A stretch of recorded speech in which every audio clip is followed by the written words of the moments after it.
아마 한국에 있는 스님들은 아마 이거 읽어보면은 이게 더 친근할걸요? 대한테한테 줄을 쫙.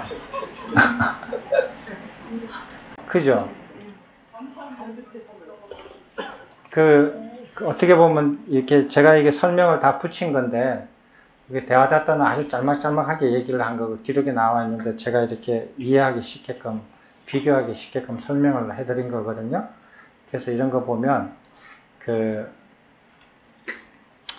부처님께서 이렇게 저는 이렇게 다 알지는 못하지만은 생활 규칙에 관한 부분들은 부처님의 교리에 직접적인 이론에 연관이 없는 부분들이 있어서 소홀하게 해가지고 잘 아는 부분이 없었어요. 근데 이제 지금 와서 가끔 공부를 해보면, 부처님의 그 생활에 관련되어 있는 규정들은 보면은, 이거는 열반에 이르는데 꼭 필요하다, 꼭 필요하지 않는 거구나라고 아는 게 있어요. 예를 들어서 안거제도요. 안거제도는 지금 우리나라에는 한거 3개월, 동안거 3개월 이래가지고 1년에 6개월 동안 2번씩 안거를 꼭 해야 된다 생각하고 열심히 하고 계시거든요. 근데 사람들은 안거를 해야만이 깨달을 수 있고 안거를 안 하면은 점점점 수행에 멀어진다라고 생각을 해요. 그죠? 다 그렇게 생각을 해요. 암암리에 그렇게 누가 어디 써놓은 것도 아닌데. 근데 이제 그렇게 하는데 경전에 보면은 부처님께서는 정각을 이루시고 처음 20년 동안 안거를 안 하셨어요. 안거 같은 제도를 안정하셨단 말이에요. 안정하셨다가 20년이 지나고 나서 정하셨어요. 이 말은 무슨 말이냐 하면 열반에 이르는데 안거가 꼭 필요한 것이 아니다라는 소리예요. 열반에 이르는데 꼭 필요하다면은 정각을 이루시고 가르침을 펼치셨을 때 그때부터 실행을 하셨을 거예요. 왜? 필요하니까. 그렇지 않아요. 이런 것들을 이제 하나씩 알아가게 되는 거거든요. 그래서 안거는 필수 조건이 아니다. 꼭 해야만 되는 게 아니다. 열반을 이루는데. 그런데 왜 하게 됐느냐? 그는 성단을 운영하기 위해서. 너무 많은 이렇게 비구 비구들을 이렇게 관리하고 운영하기 위해서 꼭 필요한 거다. 그런데 열반에 이르는데 방해되는 것도 아니다라는 거예요. 해가 되는 것도 아니다. 꼭 필요한 것도 아니지만은 그걸 한다고 해서 열반을 이루는데 방해가 된다든지 멀어지는 것도 아니다라는 거예요. 그래서 필요할 때 제정을 하신 거예요. 채식도 그렇고, 그리고 탁발도 그래요. 탁발도 우리는 일일 일종식으로 생각해서 하루에 한 번만 먹는 걸로 알고 있잖아요. 그죠? 그렇죠? 근데 경전에 읽어보면 저도 나중에 이렇게 알게 됐는데 하루에 한 번 먹는 것이 부처님께서 깨우치시고 난 다음에 막바로 제정된 게 아니에요. 아니에요. 나중에 제정하셨어요. 나중에. 그러니까 하루에 한 번 먹는다, 2번 먹는다, 3번 먹는다 이런 것들이 열반에 이르는데 꼭 필요한 게 아니라는 거예요. 근데 그 제정한 이유를 보면 또 재밌어요. 제정한 이유를, 그 경우를 보면 이제부터는 하루에 한 번만 탁발을 해라 라고 이렇게 제정한 이유를 설명할 때 보면은 그 상상을 하면 되게 재밌어요. 어떤 비구가 숲속에서 해가 일찍 지잖아요. 해가 일찍 지면은 배가 출출해 온단 말이에요. 배가 고팠으면은 좀 일찍 나갔을 텐데 배가 안 고파오다가 안 먹어도 될 줄 알았는데 좀 어둑어둑해지니까 이제 배가 서서히 고파오는 거예요. 그러니까 먹어야겠다라는 생각이 그때 드는 거예요. 그럼 벌떡 일어나가지고 탁발하러 가요. 그 숲을 벗어나고 마을까지 가다 보니까 컴컴해진 거예요. 아주 컴컴해진 거예요. 그래도 가야지, 먹으러 나왔는데 가야 되잖아요. 그때 핸드폰으로 이렇게 브라시가 있나, 이제 손전등이 있나, 초를 켜고 다닐 수가 있나. 그래서 가야 되잖아요. 가가지고 이렇게 이제 갔더니 그 부엌에 이렇게 불이 켜져 있고 거기서 여자들이 이제 그거 이렇게 밥을 준비하는 것도 있고 밥을 다 먹고 설거지 하는 것도 있고 뭐 여러 가지더라 이거예요. 그랬더니 그래서 밥을 이렇게 아직 이렇게 설거지 아직 안 마친 곳에 가서 들어가가지고 밥 달라고 썩 들어갔더니 여자들이 놀라가지고 시꺼먼 데서 갑자기 사람이 나오니까 자기는 시꺼먼 데서 밝은 곳을 보니까 멀리서도 보이잖아요. 자기는 가까이 걸어간다라고 생각하지만 밝은 곳에서 어두운 곳을 바라보는 사람은 갑자기 사람이 나타나는 거예요. 갑자기 사람이 나타나가지고 밥 달라 그러니까 얼마나 놀라겠어요. 밤에 멀리서 보이는 것도 아니고. 그러니까 사람들이 깜짝깜짝 놀라고 그래가지고 비명을 지르고 그러니까 집안에 있는 남편이 나와가지고 몽둥이 들고 나오고 그 순간적으로 그 판단이 그렇게 되니까 이런 일이 자주자주 있었던 거예요. 그리고 또 어떤 곳은 탁발 한 집만 가가지고 성이 안 차면 옆에 집에 또 가야 되잖아요. 7집인가를 갔어야 되거든요. 가다 보니까 다른 집은 설거지 다 끝났네. 다 끝나고 여자가 모욕을 하는 거예요. 들어가가지고 모욕하는데 밥 달라 그러니까 더 황당한 사건들이 점점점 많이 일어나는 거예요. 그래가지고 나중에는 한 번으로 정한 거예요. 그러니까 우리가 알고 있는 하루에 한 번만 먹어야 된다, 그래야 성불 한다, 이런 거는 아니에요. 나중에 얘기가 와전되어서 그렇게 잘못 알고 있는 거예요. 경전에 보니까 그런 사례가 있는 걸로 봐서 처음에는 부처님께서 아침에 가서도 탁발하시고 점심때 가서도 탁발하고 저녁때 가서도 탁발하고 비구들이요. 하루 3번 먹은 사람도 있고 갔다 왔다 하는 게 귀찮아가지고 2번만 먹는 사람도 있고 더 갔다 왔다 하는 게 더 귀찮은 사람은 한 번에 왕창 먹는 사람도 있고 사람들마다 다 다른 거예요. 그건 자유였던 것 같아요. 그래서 이런 문제가 자꾸 생기고 비구들이 많고 이런 문제가 자꾸 생기니까 횟수를 줄이다가 한 번으로 바꾼 거예요. 정착이 된 거예요. 이런 사실들을 공부하면서 일종식은 열반에 도달하는데 반드시 필요한 건 아니다.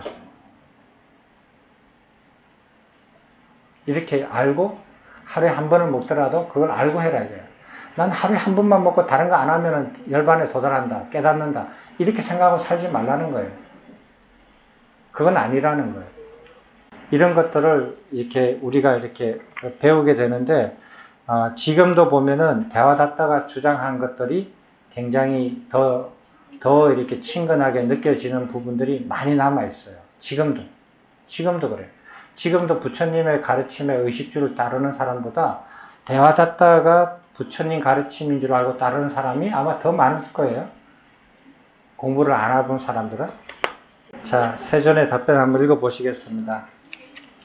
그때 너무 어려서 아무것도 모르고 아직 뒤척이지도 못하고 반듯하게 누워만 있는 갓난아이가 아바야 왕자의 무릎에 누워 있었다. 세존께서는 아바야 왕자에게 이렇게 말씀하셨다. 왕자여, 이것을 어떻게 생각하는가?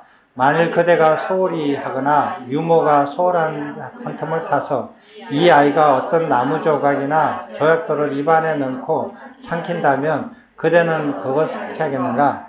세존시여, 저는 그것을 반드시 끄집어낼 것입니다. 만일 제가 처음에 그것을 아이의 입안에서 끄집어내지 못한다면 왼손으로 머리를 잡고서 오른손으로 손가락을 구부려 아이의 목구멍에 피가 나더라도 그것을 반드시 끄집어낼 것입니다. 왜냐하면 제게는 이 아이에 대한 연민이 있기 때문입니다. 왕자여, 비록 왕자가 한결같이 이 아이를 사랑스럽고 마음에 들게 돌본다 하더라도 어쩔 수 없이 이 아이의 목구멍에 피가 나더라도 그렇게 돌볼 수밖에 없는 때가 있는 것처럼 열애도 그와 같다. 비록 열애가 한결같이 다른 사람들에게 사랑스럽고 마음에 드는 말을 하더라도 어쩔 수 없이 다른 사람들에게 사랑스럽지 않고 마음에 들지 않는 말을 하는 경우가 있다.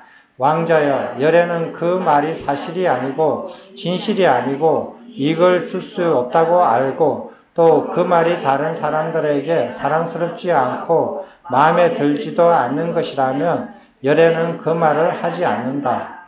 열애는 그 말이 사실이고 진실이지만 이익을 줄 수 없다고 알고 또 그 말이 다른 사람들에게 사랑스럽지도 않고 마음에 들지 않는 것이라면 열애는 그 말도 하지 않는다.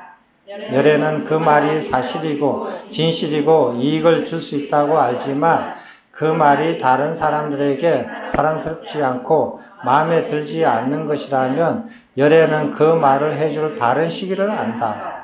열애는 그 말이 사실이 아니고 진실이 아니고 이익을 줄 수 없다고 알면 비록 그 말이 다른 사람들에게 사랑스럽고 마음에 드는 것이라도 열애는 그 말을 하지 않는다. 열애는 그 말이 사실이고 진실이지만 이익을 줄 수 없다고 알면 그 말이 다른 사람들에게 사랑스럽고 마음에 드는 것이라도 열애는 그 말을 하지 않는다. 열애는 그 말이 사랑스럽고 진실이고 이익을 줄 수 있다고 알고 또 그 말이 다른 사람들에게 사랑스럽고 마음에 드는 것이면 열애는 그 말을 해줄 바른 시기를 안다. 그것은 무슨 까닭인가? 왕자여, 열애는 중생들에게 연민이 있기 때문이다. 이 6가지 읽어도 무슨 말인지 모르겠죠? 알긴 알겠는데 말을 해보라고 저기 자세하게 한번 보셔야 돼요. 첫 번째, 부처님께서 말씀하시는 말씀을 하시고 안 하시고의 조건이 뭐냐면은 첫 번째, 그 말이 사실이고 진실이냐 아니냐에 따른 거예요. 그게 첫 번째 조건이에요. 사실이냐 진실이냐, 사실이냐 진실이냐, 이거는 이제 거짓이냐 거짓이 아니냐 이 소리예요. 사실이냐 진실이냐, 그게 한 가지 조건이고, 두 번째, 이익을 줄 수 있느냐 없느냐. 됐죠? 예. 첫 번째 조건은 사실이냐 진실이냐, 두 번째 조건은 이익을 줄 수 있느냐 없느냐, 세 번째는 그 말이 사실이고 진실이고 이익을 줄 수 있다고 알지만 그 말이 다른 사람들에게 사랑스럽지 않고 마음에 들지 않는 것이라면 열애는 그 말을 해줄 바른 시기를 안다. 그 다음에 그 말이 사실이 아니고 진실이 아니고 이익을 줄 수 없다고 알고 그 말이 다른 사람에게 사랑스럽지도 않고 마음에 들지도 않는 것이라면 그 말을 하지 않는다. 그 말이 사실이 아니고 진실이 아니고 이익을 줄 수 없다고 알면 비록 그 말이 다른 사람들에게 사랑스럽고 마음에 드는 것이라도 열애는 그 말을 하지 않는다. 보세요. 그러니까 이거는 늘어났지만은 사실이고 진실이고 이익을 줄 수 있으면 하신다는 줄 수 있으면 그 말이 다른 사람한테 듣기 좋거나 사랑스럽거나 안 사랑스럽거나 상관없이 한다는 거예요. 됐죠? 적당한 때만. 네. 언제? 적절한 시기를 알아서 한다는 거. 이 말이 사실이고 진실이고 그 다음에 이익이 되면 저 사람이 듣기 싫거나 좋거나 간에 상관없이 한다는 거예요. 그렇게 돼 있어요. 그리고 저 사람이 듣기 좋다 한다 할지라도 사실이 아니고 진실이 아니고 이익을 주지 않으면 안 한다는 거예요. 그러니까 사람들한테 다른 사람들이 듣기 좋고 마음에 드는 그런 말이라는 것은 부처님께서 말씀하시고 안 하시고의 조건에 안 들어간다는 거예요. 이 말이에요.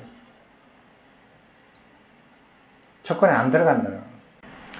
자, 부처님께서 말씀을 하시고 안 하시고의 차이는 뭐냐 하면은 사실이고 진실이고, 첫 번째. 두 번째, 그 말을 함으로써 상대가 이익이 돼야 되고, 내가 이익을 되는 게 아니에요. 내가 이익이 되고 다른 사람이 이익이 안 되는 것은 그건 뭐예요? 진실한 말이라고 할 수 있는 거죠. 그거는 사기치는 거잖아요. 그거는 사실이 아니고 진실이 아닌 것은 거짓말이죠. 그 다음에 남한테는 이익이 안 되고 나한테만 이익이 되는 거, 그거는 사기치는 거 아니에요. 사기치는 말이지. 근데 나한테 이익이 된다라는 것은 나한테 얘기하는 게 아니라 그 사람한테요. 내가 이 말을 해서 그 사람이 이익이 되느냐 안 되느냐. 사실이고 진실이고 두 번째 그 사람한테 이익이 되고 이렇게 되면은 그 사람이 내 말을 듣기 좋아하거나 싫어하거나 상관없이 한다라는 거예요. 하는데 적절한 시기를 알아서 한다는 거예요. 그 차이점입니다. 안 하는 거는 그 사람이 듣기 좋아도 안 한다라는 거예요. 됐어요? 내용이? 그러면은 부처님께서는 사실이고 진실이고 그 듣는 사람이 이익이 되고 그럴 때 그 사람이 적절한 시기를 알아서 그 말씀을 하신다 이렇게 돼 있거든요. 우리하고 차이점이 뭐냐 이거예요. 예? 적절한 시기가 차이가 있어요? 자기는 적절한 시기를 모르고 아무 때나 시도 때도 없이 얘기해요? 우리하고 차이점을 보면 적절한 시기를 알아서 하는 게 아니고 우리는 자기가 하고 싶을 때 하죠. 그죠? 하고 싶은 게 아니라 그 순간에 그 순간이 다시 안 올 거라고 생각하는 거예요. 어떤 순간이 이 순간에 안 하면은 영원히 못 올 것 같다. 그래서 할 수도 있고 그 다음에 자기가 열받아 가지고 못 참아서 하는 수도 있고 열받아서뿐만 아니라 들떴을 때도 그리고 막 하고 싶어서 입이 심심해서 할 수도 있고 여러 시기가 다르고 또 다른 이유는 다른 거는 뭐냐면 일반 사람들하고 범부들하고 부처님 말씀하시는 조건하고 비교해 보면 사실이고 진실이고 근거를 바탕으로 해서 근거가 있는 것을 말씀을 하시는데 일반 사람들은 어떻게 하느냐면 이거를 100% 사실이 아니고 진실이 아니고 근거가 없는 것을 얘기하는 것은 일반 사람들도 양심 있는 사람은 그렇게 안 해요. 그죠? 그렇게 100% 그렇게 하는 사람들은 완전 좀 사기꾼들이죠. 사기꾼들이나 요즘 말로 하면 정치인들이거나 뭐 그럴 수도 있어요. 그런 일부 사람들은. 근데 범부들은 어떻게 하느냐면 사실이고 진실이고 근거가 있는 것과 사실이 아니고 진실이 아니고 근거가 없는 것과 섞어서 얘기해요. 아주 잘 섞어요. 아주 교묘하게 잘 섞어요. 그게 뛰어나요. 그 왜 섞느냐? 몰라요. 아주 자연스럽게 잘 섞더라고요. 그걸 잘 섞어서 얘기하고. 두 번째, 듣는 사람의 이익을 따지지 않고 말하는 사람의 이익을 따져서 얘기를 해요. 그게 또 큰 차이예요. 또 어떨 때는 듣는 사람도 이익도 되고 내 이익도 되고 이런 거 챙겨서. 그래서 자기 이익을 반드시 포함을 시켜요. 자기가 이익 안 되면 왜 떠들겠어요? 안 떠들어요. 뭐라도 자기 이익이 조금이라도 개입이 돼야 돼요. 그래야 말을 해요. 남의 이익을 100% 따져가지고 얘기 안 해요. 왜? 시간 아깝고 입 아프니까. 자기한테 뭐가 생길 게 있는 거예요. 그래서 자기 이익을 따져요. 범부들은. 맞죠? 그 차이점이에요. 부처님께서는 부처님의 이익을 위해서 말씀을 하시지는 않아요. 듣는 사람의 이익을 위해서 말씀을 하셔요. 근데 또 다른 점이 있습니다. 서로 비교를 해보면 이익이 있다. 무슨 이익이죠? 이 기회가 다시는 안 돌아오거든요. 그러니까 지금이 적절한 때인데 말씀하시죠. 상대방이 그게 이익이라는 거를 내가 보기에는 그렇게 하는 게 이익인 것이고 뭔가 그것 때문에 피해를 받는 무언가도 있기 때문에 그렇게 해주지만 상대방이 수긍을 안 한다면 그게 이익일까 싶어요. 그러니까 그 이익을 위해서 이렇게 이익이 되면 얘기를 하고 이익이 안 되면 얘기를 안 하잖아요. 근데 그 이익의 기준이 뭐냐 이거예요. 뭐냐는 거예요. 그 사람이 이해돼요? 무슨 이익이에요? 이렇게 이익의 기준이 뭐예요? 응? 행동에 좋은 업? 듣는 사람이 좋은 업?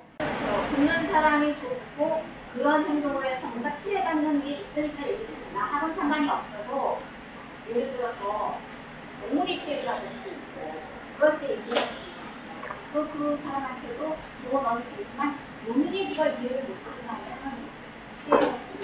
본인이 그것을 이해 못한다면 적절한 시기가 아니겠죠. 그죠? 좋은 업이 이익의 기준이 된다. 그죠? 예. 또 어떤 사람은 어떻게 생각해요? 이익이. 예? 세간적인 이익과 출세간적인 이익? 그 두 개 다가 이익이에요? 여기서 부처님께서 상대방한테 이익을 줄 수 있다 이렇게 말씀하실 때 이익은 우리가 일반적으로 말하는 그런 이익들이 아니에요. 아니고 이 듣는 사람이 이 상태에서 열반으로 나아가는데 도움이 되는 상태로 갈 수 있는 그런 이익을 말하는 거예요. 그러니까 저 사람이 스님 저는 갑부가 되고 싶습니다. 돈을 많이 벌고 싶습니다. 돈을 버는데 어떻게 한 말씀 해 주십시오. 안 한다라는 거예요. 이거는 말하는 기준이 안 된다라는 거예요. 저는 자식이 지금 좋은 직장 가야 되고 좋은 대학 가야 됩니다. 보내고 싶습니다. 어떻게 하면 되겠습니까? 한 말씀 해 주십시오. 이거는 말 안 한다라는 거예요. 이런 얘기는 안 한다는 거예요. 왜? 이익을 줄 수 없으니까. 저 사람은 이익이 된다라고 생각하지만 부처님의 말씀하시는 이익에는 안 해당되는 거예요. 그러니까 저 사람은 이것을 이익이라 생각하고 이익의 의미를 모른다. 그러면 어떻게 되냐? 얘기할 적절한 시기가 아니라는 거예요. 이 사람한테는. 공부도 해라 이거예요. 공부도 해가지고 와서 들을 준비를 해서 들으라는 거예요. 그래서 저는 옛날에 이렇게 생각했어요.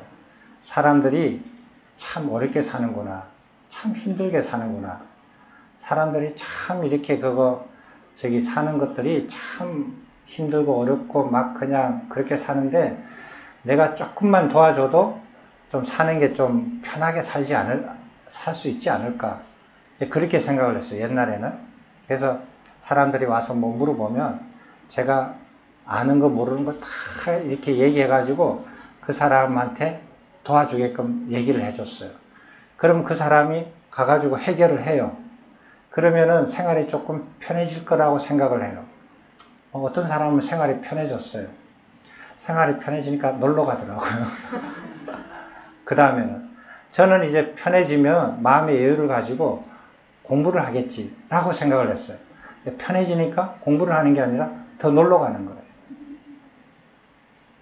그래서 사람들이 어려움을 이렇게 이겨내고 생활과 마음의 여유가 생기면 공부를 더 해가지고 더 이렇게 발전하는 모습으로 공부를 해 나가겠지라고 생각해서 그런 말을 잘 도와줬거든요. 근데 그렇지 않다라는 거예요. 그렇지 않더라고요. 안 그래요. 사람들은 도와주는 끝이 없어요. 끝이 없고 이렇게 공부하는 쪽으로 마음을 이렇게 끌어줘서 공부하라고 그거를 기대하고 아무리 도와줘도 그건 끝이 없어요. 아마 자식하고 비슷할 거예요. 아무리 그 자식을 도와줘도 자식이 훌륭한 길로 나가겠지 기대하고 도와줘도 끝이 없어요. 안 그래도 돼요. 그래서 그냥 그 길로 가면은 안 됩니다. 이 길로 가서 공부하십시오. 끝이에요. 그래서 안 듣고 글로 안 간다. 그럼 없는 거예요. 인연이. 말할 적절한 시기도 아니지만 더 이상 적절한 인연도 아니에요. 그러면 그렇잖아요. 어쩔 수 없는 거죠. 그래서 말하는 시기를 알아서 말씀을 하시는데 이런 조건들이 있다라는 거예요. 이런 조건들. 이런 조건들을 자기가 말할 때 어떤 조건인지 한번 잘 비교해 보세요. 사람들은 어떨 때 말을 하고 어떨 때 말을 하지 않고 부처님의 조건하고 잘 견줘 가지고요. 그 다음에 마지막으로 한번 읽어 보시겠습니다.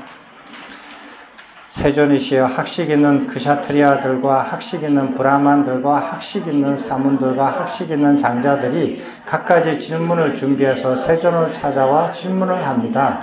세존이시여 세존께서는 그들이 내게 와서 이와 같은 질문을 하면 나는 그들에게 이와 같이 설명하리라 라고 먼저 마음속으로 생각을 미리 해둡니까? 아니면 질문을 듣는 즉시 그 대답이 즉각 떠오릅니까? 왕자여 그렇다면 이 경우에 대하여 내가 도리어 그대에게 물어보겠다. 그대가 옳다고 여기는 대로 설명을 해보라. 왕자여 그대는 마차의 여러 부분들에 대해 잘 알고 있겠는가? 그렇습니다. 세존이시여 저는 마차의 여러 부분들에 대하여 잘 알고 있습니다. 왕자여 이것을 어떻게 생각하는가? 사람들이 그대에서 와서 묻기를 마차의 이 부분은 이름이 무엇이며 기능은 무엇입니까? 라고 질문한다면 그대는 그들이 나를 찾아와 이와 같은 질문을 하면 나는 그들에게 이와 같이 설명하리라 라고 먼저 마음속에서 생각을 미리 해두는가? 아니면 질문을 듣는 즉시 그 대답이 즉각 떠오르는가? 세존이시여 저는 마차의 각 부분들을 잘 알고 있는 마차 전문가로 알려져 있습니다. 저는 마차의 모든 부분을 잘 알고 있기 때문에 마차에 대한 질문을 듣는 즉시 그 대답이 즉각 떠오릅니다. 왕자여 열애도 그와 같다. 그와 같이 학식 있는 크샤트리아들과 학식 있는 브라만들과 학식 있는 사문들과 학식 있는 장자들이 갖가지 질문을 준비해서 찾아와 질문을 하면 질문은 듣는 즉시 그 대답이 즉각 떠오른다. 이것은 무슨 까닭인가? 왕자의 열애는 법으로 이루어진 세계를 잘 꿰뚫어 잘 알고 있기 때문이다.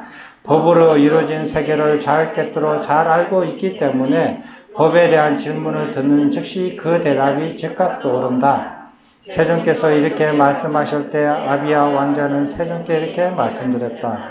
경이롭습니다. 세존이시여 경이롭습니다. 세존이시여 마치 넘어진 자를 일으켜 세우시듯 병이 있는 것을 걷어내 보이시듯 길을 잃어버린 자에게 길을 가르쳐 주시듯 눈 있는 자 발문을 열라고 어둠 속에서 눈물을 비춰주시듯 세존께서는 여러 가지 방면으로 법을 설하여 주셨습니다.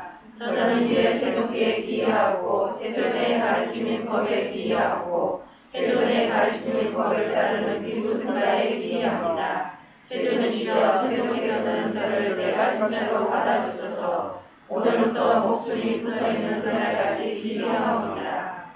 여기서 이제 부처님의 대답을 듣고 아바야 왕자가 평소 때 이렇게 궁금했던 것을 질문을 합니다. 자기들 풍문을 들어서 알 거 아니에요? 많은 사람이 석가모니 부처님한테 가서 여러 가지 갖가지 질의응답을 하는데 부처님께서 갖가지 대답을 다 하셨다. 뭐 이런 대답을 하셨다. 이런 풍문이 나올 거예요. 그런데 그게 궁금한 거예요. 부처님께서는 어떻게 저렇게 대답을 잘 하실까? 미리미리 준비를 다 해가지고 모범 답안을 만들어가지고 예상 질문을 이렇게 파악을 해가지고 모범 답안을 만들어서 그것을 외워서 준비해서 대답을 하실까?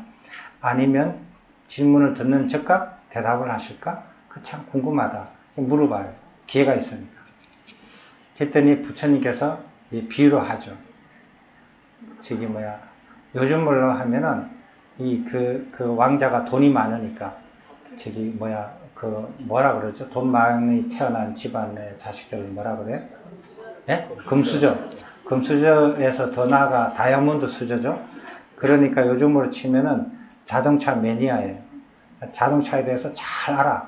비싼 스포츠카 이런 걸 너무너무 잘 알아. 그래서 자동차에 대해서 이렇게 물어보면은 사람들이 와서 물어보면 어떻게 대답할 수 있겠느냐?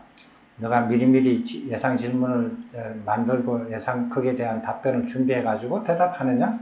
아니면 질문 듣는 즉시 대답을 하느냐? 저는 자동차에 대해서 통달을 했다. 전문가들이니까요. 잘 알고 있으니까 누구든지 무슨 질문든지 하면 듣는 즉시 즉각적으로 대답이 나온다. 나도 그렇다. 근데 너는 자동차에 대해서 그렇게 대답을 하지만 나는 무엇에 대해서? 법에 대해서. 왜? 법에 대해서 전문가니까. 법으로 이루어져 있는 세상, 진리로 이루어진 세상, 가르침으로 이루어진 세상에 대해서는 나는 전문가다. 그래서 누가 무엇이든지 간에 법에 관해서 질문을 하면 나는 즉각적으로 대답을 할 수 있다. 그렇게 이제 비유해서 대답하시는 거예요. 재밌죠? 오늘 같이 공부하신 경전 내에서 질문 있으십니까? 네, 질문 있습니다. 앉아서 하십시오. 겁납니다. 선생님, 제가 그 아바야 왕자경을 집에서 공부를 했었거든요. 그러면 오늘 이 결과도 니간다 나다붙다는 들었을 것입니다. 나중에 알게 됐을 것입니다. 그러면서 제가 그 지난번에 우리가 학습한 그 빨리 외도의 그 귀와 복속과 귀 그 경이 그 경을 또 한번 읽어봤는데 아마 니간다 나다붙다라는 분은 그분은 그 빨리 장자에게 나중에 그 피를 토하는 그런 어떤 자기의 그 쇼크 그런 걸 받았을 건데 그 우리 제가 공부한 바에 의하면은 바로 짐작만 해본다 해도 그 부처님의 그 중도 사상을 모르는 우리 욕계 중생 유정들은 뭐 그럴 수밖에 없다고 약간 짐작은 됩니다만은 그 니간다가 나타붙다가 왜 이렇게 이런 그 욕계 중생으로서는 어떤 일가를 이루었다는 분인데도 이렇게 부처님의 얘기를 못 알아듣느냐 하는 생각을 해봤습니다. 스님 생각을 끊어.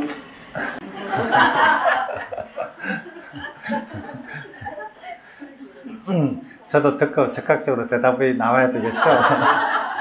얘기해 보면 질문을 들으면 즉각적으로 대답이 생각이 나서 한다 이렇게 되는데 이거를 이 북방불교에서는 너무 또 이상하게 받아들여 가지고 정문적답 이래 가지고 적설이 아니고 정문적답이에요. 그게 바른 말이에요. 정문적답 해 가지고 막 질문하자마자 그냥 말 떨어지자마자 대답이 나와야 돼. 근데 앞뒤를 모르고 그렇게만 하거든요. 앞뒤를 공부를 안 해가지고. 근데 뭐에 대해서 질문을 해야 된다? 법에 대해서 질문을 해야 적답이 나오지. 법에 대해서 아닌 질문도 적답을 해버리면 그거는 이상한 거 아니에요? 대답하는 사람도 이상한 사람이고 질문하는 사람도 이상한 사람이에요. 이 보면 법에 대해서, 진리에 대해서, 가르침에 대해서 질문을 하면 적답을 해야 돼요. 근데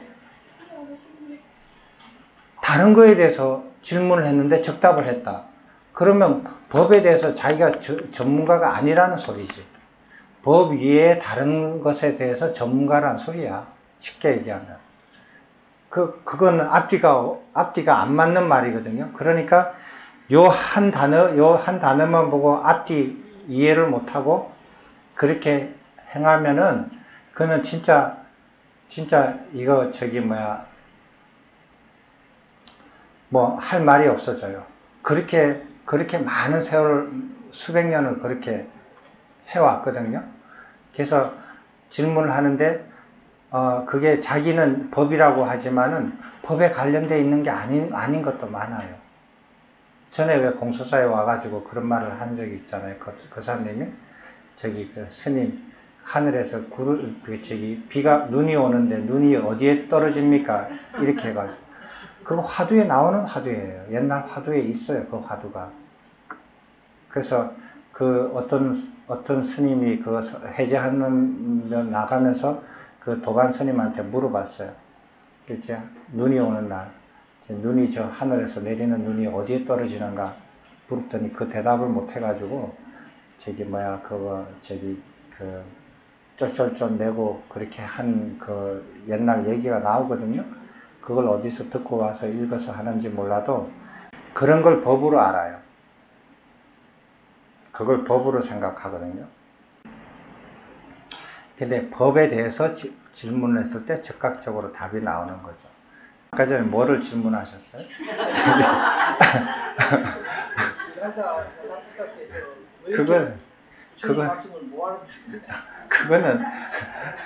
그거는 법에 대해서 얘기하는 게 아니라 어떤 사람에 대해서 얘기하는 건데 법에 대해서 그래도 법으로 좀 해석을 해가지고 그 비슷하게라도 대답을 이제 드린다면 정확한 대답은 아니지만 그 사람이요. 사람이 똑똑하고 사람이 많이 배우고 사람이 영민하고 사람이 정직하고 이런 거하고 상관없어요. 그거하고는 사람이 유명하고 능력이 뛰어나고 그런 거하고 상관없어요. 사람이 법을 향하고 있느냐 안 향하고 있느냐의 차이지 그거하고 저거하고는 전혀 별개의 문제예요. 법으로 향하여 있느냐 없느냐는 차이예요.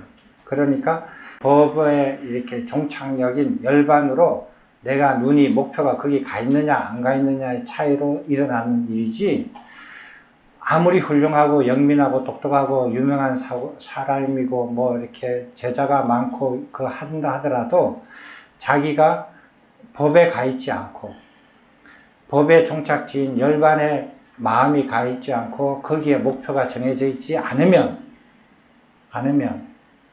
더 이상 얘기할 게 뭐가 있어요. 목표가 다른데 서로 목표가 다른데 그러니까 우발리는 제가 제자라도 하더라도 부처님의 말씀을 듣고 그 글로 따라서 법을 공부를 하게 되고 이 니가야 나타부타는 우발리보다도 전혀 손색이 없는 더 뛰어난 사람일 수도 있는데 근데도 똑같이 전해 들어도 부처님 가르침을 내팽개치고 지금 아마 아바야 왕자가 이 경우를 먼저 겪었을 거예요. 그 니가야 나타부타가 아바야 왕자를 먼저 겪고 우발리의 그 장자를 나중에 겪었을 거예요. 왜냐하면 그 피를 타고 결국은 죽었거든요. 그러니까 그걸 나중에 겪었을 거예요. 그러니까 이런 거를 겪으면서 그 목표가 법에 가 있지 않고 열반에 가 있지 않다라는 거예요. 그렇게뿐이 설명할 수 없어요. 목표가 거기니까. 그러니까 내가 부처님 가르침에 목표가 거기에 돼 있다.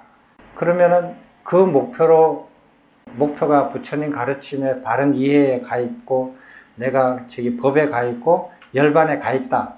이러면은 몸이 아파도 길이 멀어도 와요. 비가 와도. 왜? 아니면 어디서 배울 거야? 아니면 또 더 좋은 가르침이 있다면 또 그걸로 찾아가야 되죠. 찾아가겠죠. 왜? 내 목표가 거기니까. 목표를 향해서 가요. 사람이 움직인다고. 그렇지 않는 사람은 오다가도 비 오면 안 와요. 오다가도 시간 바뀌면 안 와요. 오다가도 뭐 다른 일이 생기면 안 오게 되고 뭐가 불편하면 안 오게 되고 안 오게 돼요. 왜? 목표가 그게 아니니까. 목표가 서로 달라서 그래요. 어쩔 수 없어요. 목표가 다르는 거니까. 되셨습니까? 예. 또 다른 질문 있습니까? 네. 영학 갔다가 분이 아까 아라를 성취하셨다. 아니요. 그런 말은 안 했어요. 네. 제게 아랑가를 성취하셨다고 안 그랬고요. 출가해서 1년이 됐을 때 신통을 얻었다고 그랬어요. 네, 신통에 약간의 신통을 얻었는데 그래서 그런 걸로 보면은 외도 수행을 조금 심취해 있지 않았을까라는 생각을 해요.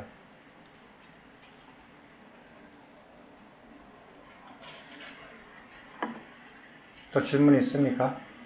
오늘 공부한 거에 대한 것만 해야 돼요. 아니요, 다른 거 해도 됩니다. 제가 집에서 요즘에 꾸준히 동영상 공부를 많이 하면서 있습니다. 공부를 많이 해줍니다. 감사합니다. 그 진리와 위험의 진리에 대한 부분을 들었을 때, 이제 그냥 진리와 위험의 진리의 차이점을 알았고요. 그 진리에서 물질적인 세계 진리에서 위험의 진리로 향하여 갈 때, 수상사가 전환이 돼야 된다고 말씀하셨는데, 아니 색수상이 전환이 돼야 된다고 말씀을 하셨는데, 거기에 사는 어떤 행을 하려는 그 사는 그것이 적응이 안 되는지 그게 이해가 안 됩니다. 그렇게 할 때 뭐가 전환이 돼야 된다고? 색수상. 색수상이 전환이 돼야 된다? 색수상 행식이 아니고 색수상만요?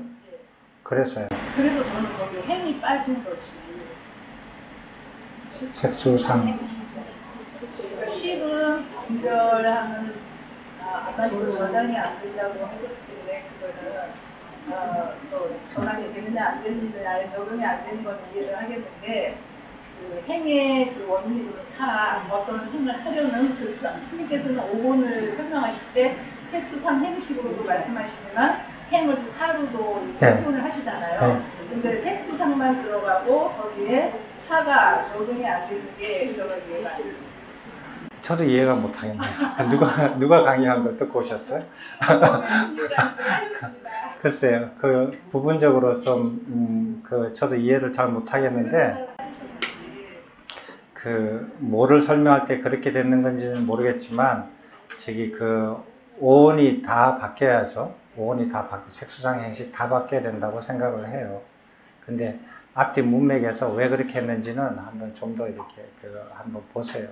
그러니까 저기 그 부분적으로 이렇게 그 이해를 해서 전체를 이렇게 파악을 하겠지만 전체를 다 파악하고 나서 부분적으로 왜 저렇게 얘기했는지 또 다르게 이해할 수도 있는 부분도 다시 한번 더 점검해 보시고요. 네, 그래요. 저도 이렇게 그 전체 줄거리에서는 그 큰 차이가 없지만 세부적으로는 조금씩 달라지거든요. 저도 공부해 가면서 바뀌거든요. 그러니까 그런 세부적인 부분에서 조금씩 미흡한 것들이 보일 수도 있어요. 공부하시다 보면. 그렇게 보일 때는 가서 이제 질문도 해보시고 또 전체적으로 이해하실 때 그 부분은 조금 더 보완이 돼서 얘기하는 게 좋겠다라고 생각되는 부분이 있으시면 질문도 하시고 지적도 하시고 또 그렇게 이해를 하시고 넘어가시기도 하셔도 돼요. 그러면 그런 미흡한 부분에 대해서도 지금 얘기를 해라고 하시니까 제가 용기를 내서 그럼요. 드리는데요. 예.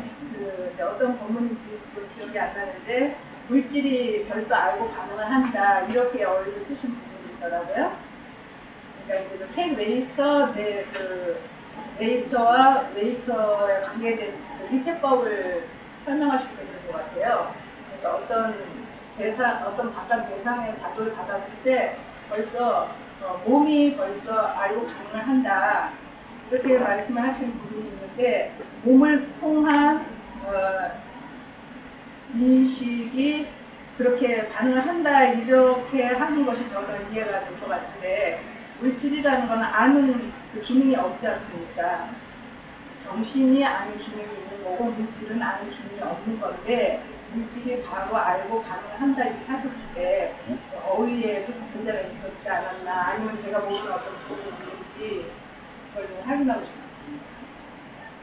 몸이 아니라 감정을 먼저 느낀다는 거. 그게 이제 말씀하신 대로 몸이라고 하는 거는 이제 그렇게 표현할 수 있는데 몸이 물질적인 부분이 있지만 또 이렇게 그렇지 않은 부분도 있는 걸로서 이렇게 해석을 할 수 있는데 몸 이외의 다른 물질들을 그렇게 표현을 하면 조금 너무 이렇게 좀 이상하다 이렇게 이제 생각하시는 거잖아요. 근데 저희가 볼 때는 이제 물질은 아는 기능이 없다 이게 베낀 게 있는 거예요. 그래서 좀 폭넓게 제가 이해를 못해서 그렇게 잘못 알아듣는 건지. 그 부분도 제가 어떤 물질을 이렇게 뭐를 설명하면서 그렇게 하는지 잘 모르겠거든요. 모르겠지만은 그 부분도 표현이 전혀 불가능한 건 아니에요. 물질에 대해서 우리가 다 알고 있는 건 아니거든요. 그리고 그런 현상들도 없지는 않아요. 아주 보편적인 건 아니에요. 그래서 단언할 수는 없어요. 보편화시킬 수도 없고 100% 부정할 수도 없는 부분이 있어요. 그러니까 뭐를 설명해야 하는지는 모르겠지만 저도 느끼는 감각으로는 이게 물질이 반응을 한다고 인식이 될 때가 있어요. 그렇지만 이제 제가 그 물질하고 관련된 어떤 정신작용의 빠른 작용을 못 보기 때문에 내가 물질이 반응한다고 이렇게 아는 거 아닐까? 이제 이렇게 숙고하면서 그냥 넘기긴 하거든요. 아니에요. 네. 그렇게 생각하는 것 이상으로 그런 현상들이 없는 건 아니에요. 예. 다 보편화시킬 수는 없죠. 이런 물질 같은 데도 보편화시킬 수는 없지만 그렇다고 해서 이런 물질처럼 모든 물질도 다 그렇게 일률적으로 적용하기도 어려운 부분은 있어요. 또 다른 질문 있습니까? 오늘 이 경전 공부는 이것을 마치겠습니다.